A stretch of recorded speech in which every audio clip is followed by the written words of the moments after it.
जय माता दी दोस्तों, कैसे हैं आप सब। आप सबका स्वागत है आपके अपने चैनल शिव शक्ति प्रेरणा पर। दोस्तों, शिव पुराण की कथा में अभी तक आपने सुना कि माता भगवती देवी ने कैसे ब्रह्मा जी को आश्वासन दिया कि दक्ष के यहाँ वो कन्या के रूप में जन्म लेंगी। तो चलिए अब आगे की कथा में हम सुनेंगे कि कैसे दक्ष ने देवी की आराधना करी और ब्रह्मा जी का नारद जी का संवाद।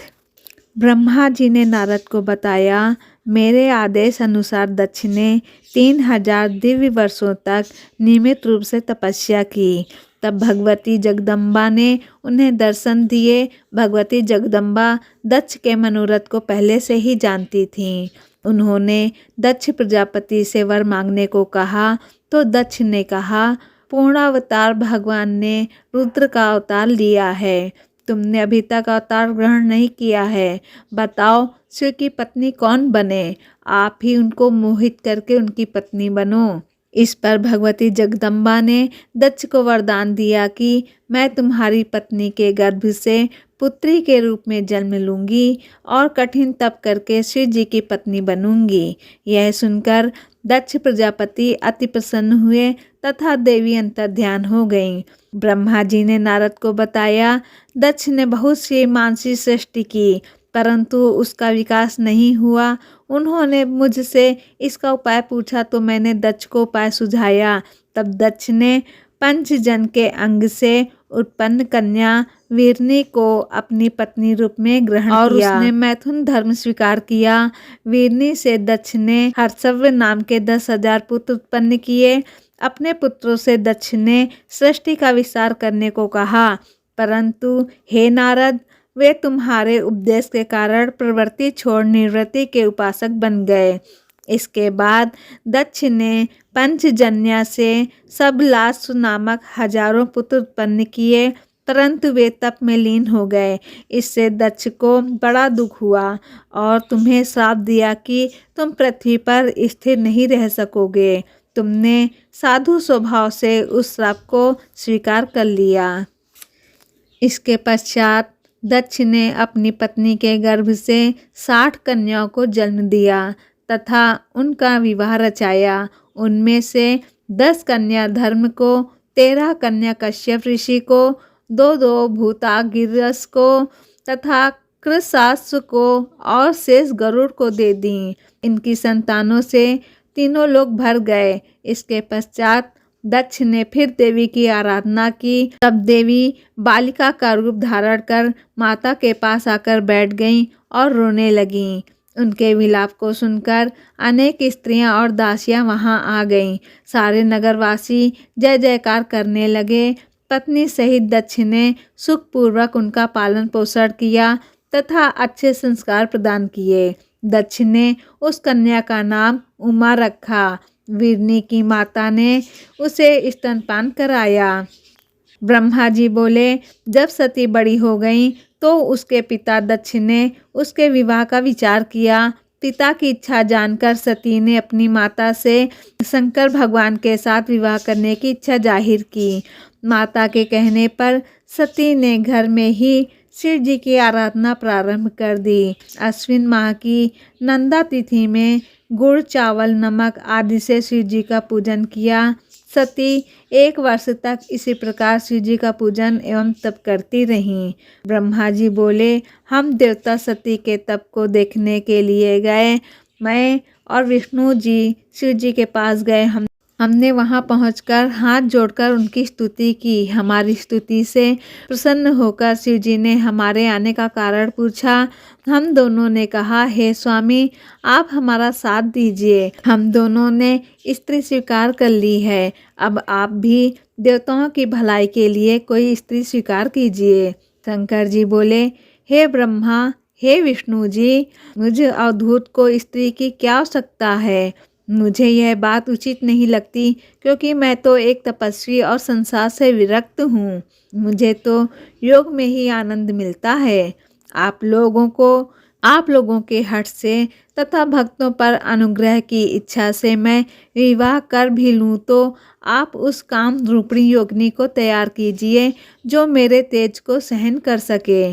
तब हमने कहा, प्रभु, आपके अनुसार हमने स्त्री भी खोज ली है। जिन लक्ष्मी जी ने पहले 2 रूप धारण किए थे, अब वही उमा नाम से दक्ष की कन्या के रूप में प्रकट हुई हैं।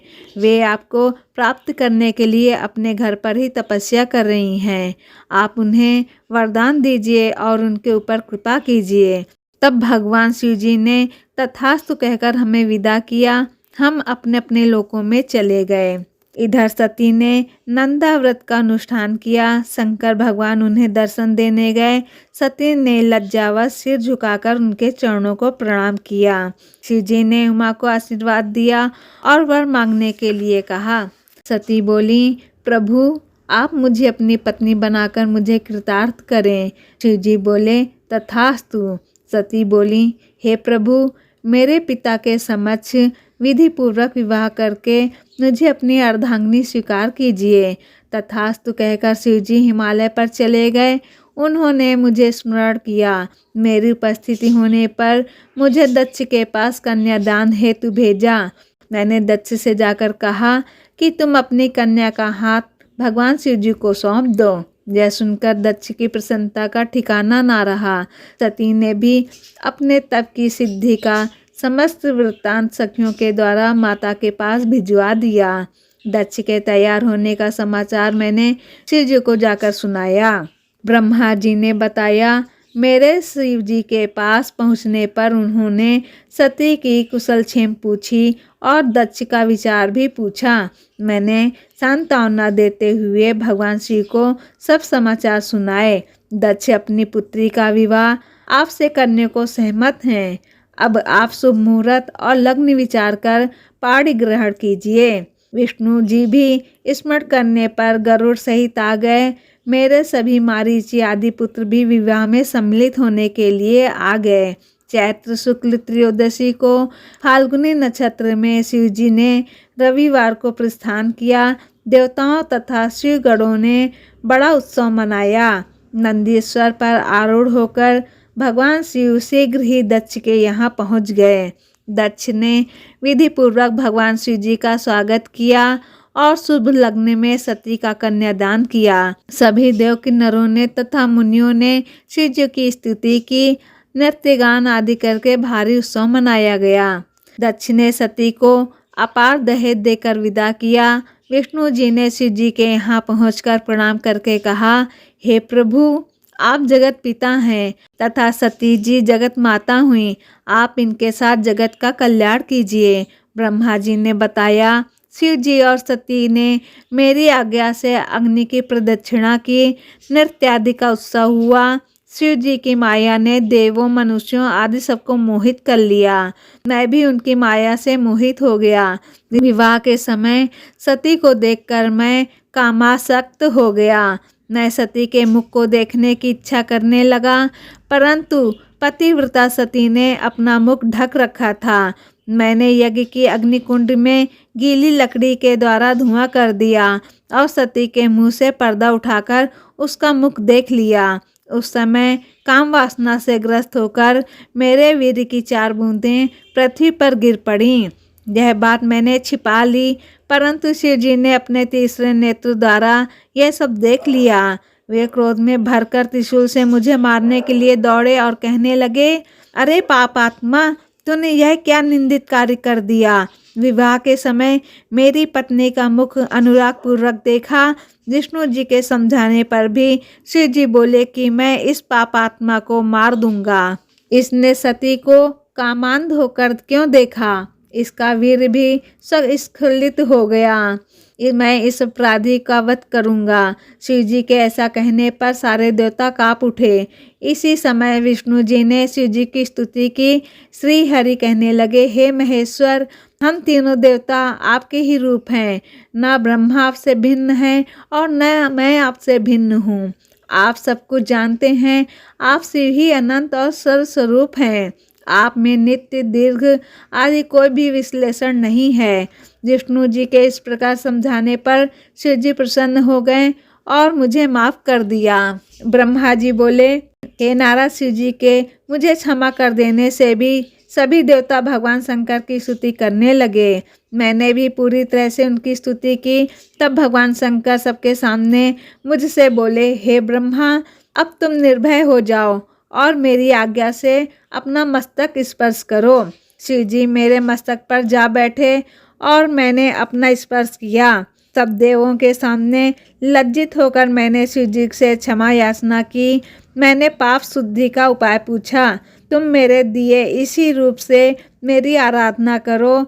मनुष्योचित कार्य करने से मुझे पृथ्वी पर मनुष्य रूप में विचरण करने का आदेश मिला, क्योंकि जब मनुष्य मुझ ब्रह्मा को घूमता देखेंगे तो वे भी पर स्त्री गमन के पाप से बचेंगे। मेरे वीर की 4 बूंदें पृथ्वी पर गिरी थीं। इससे आकाश में 4 बादल हुए, सामव्रत, आर्व्रत, पुष्कर और द्रोण। दृश्यों को देखते देखते ही ये मेघ बन गए। दक्ष ने विवाह संस्कार के पश्चात शंकर जी को आनंद से विदा किया।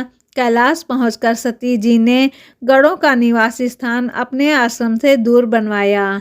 सब नंदी आदि गण अपने अपने स्थान पर जाकर रहने लगे। एकांत हो जाने पर शंकर और सती जी नाना प्रकार से रमण करने लगे। इस प्रकार शिव जी सती के साथ मिलकर कैलाश के कुंजों में तथा हिमालय पर आनंद विहार करने लगे। इसमें शिव के 25 वर्ष व्यतीत हो गए। तो दोस्तों, आज की कथा हम यहीं पर समाप्त करते हैं। अगली कथा में हम सुनेंगे शिव सती का हिमालय गमन। तो दोस्तों, आपको ये कथा कैसी लगी हमें कमेंट करके बताएं और कमेंट में ओम नमः शिवाय लिखना ना भूलें। और आपने अभी तक मेरे चैनल को सब्सक्राइब नहीं करा तो प्लीज़ मेरे चैनल पर जाकर मेरे चैनल को सब्सक्राइब कीजिए, ताकि मेरे आने वाले वीडियो आपको आसानी से मिलते रहें। अब मिलते हैं अपने नए वीडियो में, तब तक के लिए जय माता दी।